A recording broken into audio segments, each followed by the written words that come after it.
আসসালামু আলাইকুম everyone, welcome back to my channel. আজকে আবারও চলে এসেছি নতুন আরেকটি নাস্তার রেসিপি নিয়ে। আজকে আমি আপনাদেরকে তৈরি করে দেখাবো বাচ্চাদের ভীষণ পছন্দের চিকেন ডোনাট রেসিপি। আর খুবই অল্প সময়ের ভেতরে ঝটপট আপনারা অনেকগুলো ডোনাট তৈরি করে নিতে পারবেন। আর এই নাস্তার রেসিপিটা বাচ্চারা খুবই পছন্দ করে। আপনারা চাইলে বাচ্চাদের টিফিনে অথবা বিকেলে চায়ের নাস্তায় এই রেসিপিটা রাখতে পারেন। দেখবেন পরিবারের সবাই অনেক পছন্দ করে খাবে। আর আমার আজকের ভিডিওটি ভালো লাগলে অবশ্যই আমার চ্যানেলের পাশেই থাকবেন আর ভিডিওটি লাইক দিয়ে কন্টিনিউ করবেন। তাহলে চলুন শুরু করি। আজকের ডোনাটটা তৈরি করতে আমি এখানে 1 বাটি মুরগির বুকের মাংস ব্যবহার করছি। আর অবশ্যই ডোনাট তৈরি করতে হাড় ছাড়া মাংস ব্যবহার করতে হবে। এখন আমি মাংসগুলোকে একটা ব্লেন্ডারে নিয়ে নিচ্ছি আর দিয়ে দিচ্ছি হাফ চা চামচ সয়া সস। এখন দিচ্ছি একটা ডিম। এখন আমি এগুলোকে ব্লেন্ড করে মিহি একটা পেস্ট তৈরি করে নেব। এই তো দেখুন, আমি মাংসটাকে ব্লেন্ড করে একটা কিমা তৈরি করে নিয়েছি। এখন আমি আবারও একটা ব্লেন্ডার নিয়ে একটা মশলা তৈরি করে নেব। 4-5টা কাঁচামরিচ দিয়ে দিচ্ছি, 3 কোয়া রসুন আর 1 টুকরো আদা, দুইটা মিলিয়ে 1 চা চামচ হবে। এখন দিয়ে দিচ্ছি 2টা পেঁয়াজ, আমি বড় বড় করে টুকরো করে নিয়েছি। এখন দিয়ে দিচ্ছি একটা আলু সিদ্ধ করে আমি ছোট ছোট টুকরো করে নিয়েছি। এখন এগুলোকেও আমি ব্লেন্ড করে নেব। এখন একটা প্লেটে আমি চিকেনের কিমাটা দিয়ে দিচ্ছি। আমি সম্পূর্ণ কিমাটাই নিয়ে নিয়েছি। এখন এর মধ্যে দিয়ে দিচ্ছি আমি পেঁয়াজ, রসুন, কাঁচামরিচ আর আলুর যে পেস্টটা করেছিলাম, সমস্ত পেস্টটা আমি চিকেনের মধ্যে দিয়ে দিচ্ছি। এখন দিয়ে দিচ্ছি হাফ চা চামচ গোলমরিচের গুঁড়া, দিয়ে দিচ্ছি ধনিয়া গুঁড়া, জিরার গুঁড়া আমি 2টা মিলিয়ে 1 চা চামচ ব্যবহার করেছি। দিয়ে দিচ্ছি স্বাদ মতো লবণ। এখন আমি দিয়ে দিচ্ছি 2 চা চামচ ময়দা আর 2 চা চামচ কর্নফ্লাওয়ার। এগুলোকে আমি হাতের সাহায্যে খুব ভালোভাবে মেখে নেব। আর আজকের ডোটা আমি সামান্য একটু নরম করে মেখে নেব। আমি এখানে আরো 4 চা চামচ ময়দা অ্যাড করে দিচ্ছি। আজকের ডোনাটগুলো আমি একটু ভিন্নভাবে তৈরি করব। এজন্য এই ডোটাকে আমি সামান্য একটু নরম রেখে দেব। ব্যাস হয়ে গেছে। এখন একটা ট্রের মধ্যে আমি একটা কাগজ বিছিয়ে নিচ্ছি। এর মধ্যে কিছুটা ময়দা ছিটিয়ে দিচ্ছি। এখন সম্পূর্ণ ডোটা আমি একটা পলিথিন ব্যাগের ভিতরে ঢুকিয়ে নিচ্ছি।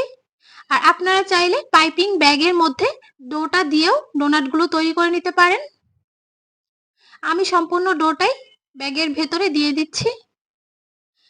আপনারা চাইলে এই ডোটাকে আরো কিছুটা ময়দা দিয়ে শক্ত করে হাতের সাহায্যেও ডোনাটের শেপ দিয়ে নিতে পারেন, কিন্তু আমার কাছে মনে হয় ময়দা বেশি হয়ে গেলে ভালো লাগে না।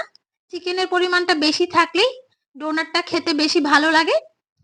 তাই আমি ঠিক এরকম নরম করে পলিথিনের সাহায্যে ডোনাটের শেপ দিয়ে নিচ্ছি। আমি সবগুলো ডোনাট ঠিক একইভাবে বানিয়ে নেব।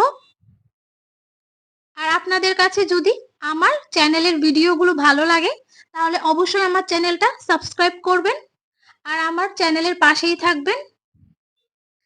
আমি এরকম সুন্দর সুন্দর নাস্তার রেসিপি আমি আমার চ্যানেলে দিয়ে থাকি।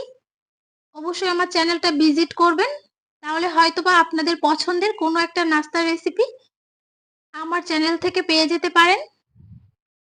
ব্যাস আমি সবগুলো ডোনাট ঠিক একইভাবে তৈরি করে নিয়েছি। এখন এগুলোকে আমি হালকা একটু হাতের সাহায্যে ঠিক করে দিচ্ছি। এখন এগুলোকে আমি ডিপ ফ্রিজে 1 ঘন্টার জন্য রেখে দেব, সামান্য একটু শক্ত হয়ে যাওয়া পর্যন্ত। ফিরে আসলাম 1 ঘন্টা পর। আর দেখুন এগুলো হালকা একটু শক্ত হয়ে গেছে আর খুব সুন্দরভাবে হাতের সাহায্যে আমি এগুলো উঠিয়ে নিতে পারছি। আর এগুলো ফ্রিজ থেকে বের করার পর খুব দ্রুত ব্রেড ক্রাম্বস লাগিয়ে ভেজে নিতে হবে, না হলে এগুলো আবারও নরম হয়ে যেতে পারে। এখন আমি একটা প্লেটের মধ্যে কিছুটা ময়দা ছিটিয়ে রেখে দেব, যাতে করে আমি খুব সহজে এগুলো প্লেট থেকে তুলে নিতে পারি। এখন আমি একটা বাটিতে পাউরুটি গুঁড়ো করে ব্রেড ক্রাম্বস বানিয়ে নিয়েছি। একটা ডোনাট আমি ব্রেড ক্রাম্বসে কভার করে নিচ্ছি। আর আপনারা চাইলে এভাবে ব্রেড ক্রাম্বস দিয়ে কভার করে এগুলোকে ফ্রিজের মধ্যে 1 মাসের জন্য সংরক্ষণ করতে পারেন। আর অবশ্যই এগুলোকে ডিপ ফ্রিজে রাখতে হবে। এই তো দেখুন, খুব সুন্দরভাবে আমি এগুলোকে ব্রেড ক্রাম্বস লাগিয়ে নিয়েছি। আর সবগুলো ডোনাটকে আমি একইভাবে ব্রেড ক্রাম্বস লাগিয়ে নেব। এখন আমি চুলায় একটা প্যান বসিয়ে পর্যাপ্ত পরিমাণে তেল গরম করে নিচ্ছি। আর এই ডোনাটগুলো কিন্তু ডুবো তেলে ভাজতে হবে। তেলটা হালকা গরম হয়ে আসলে আমি একটা করে সবগুলো ডোনাট দিয়ে দিচ্ছি। আর এই পর্যায়ে চুলার হিটটা মিডিয়াম টু লো হিটে রেখেছি, না হলে খুব দ্রুত এগুলোর উপরে কালার চলে আসবে। আর এই ডোনাটগুলো ভাজতে খুব একটা সময় লাগে না, 7 থেকে 8 মিনিটের ভেতরেই এই ডোনাটগুলো ফ্রাই হয়ে যাবে। আমি এগুলোকে একটু চামচের সাহায্যে উল্টে পাল্টে নেড়েচেড়ে ভেজে নিচ্ছি। আর এরকম মজাদার আর সুস্বাদু নাস্তার রেসিপি পেতে আমার চ্যানেলের পাশেই থাকবেন। আর দেখুন, আস্তে আস্তে খুব সুন্দর একটা কালার চলে আসছে। আমি এগুলোকে আর ভাজবো না। এখন আমি এগুলোকে তেল থেকে উঠিয়ে নেব। আর আজকের ডোনাটগুলো আমি খুবই সহজভাবে দেখানোর চেষ্টা করেছি। আশা করি আপনাদের কাছে খুবই ভালো লেগেছে। আর এরকম একটা নাস্তার রেসিপি যদি আপনারা বাচ্চাদের টিফিনে দিয়ে দেন, বাচ্চারা তো খুবই মজা করে খেয়ে নেবে। আর অবশ্যই আপনারা আপনাদের পুরো পরিবারের সাথে এই নাস্তার রেসিপিটি শেয়ার করবেন। সবাই অনেক বেশি পছন্দ করবে। আমি কত অল্প সময়ের ভেতরে কতগুলো ডোনাট তৈরি করে নিয়েছি। আর এই ডোনাটগুলো তৈরি করতে খুব একটা চিকেনের প্রয়োজন হয় না। অল্প চিকেন দিয়েই আপনারা বেশ অনেকগুলো ডোনাট তৈরি করে নিতে পারবেন। আমি আপনাদেরকে একটা ভেঙে দেখিয়ে দিচ্ছি। আর দেখুন ভেতরটা কত সুন্দর কুক হয়েছে। আর এই গরম গরম ডোনাটগুলো টমেটো সস দিয়ে খেতে ভীষণ ভালো লাগে। আজকের মতো আমি এখানেই বিদায় নিচ্ছি। আবারও ফিরে আসছি নতুন আরেকটি নাস্তার রেসিপি নিয়ে। ততক্ষণ পর্যন্ত আপনারা অনেক বেশি ভালো থাকবেন। আল্লাহ হাফেজ।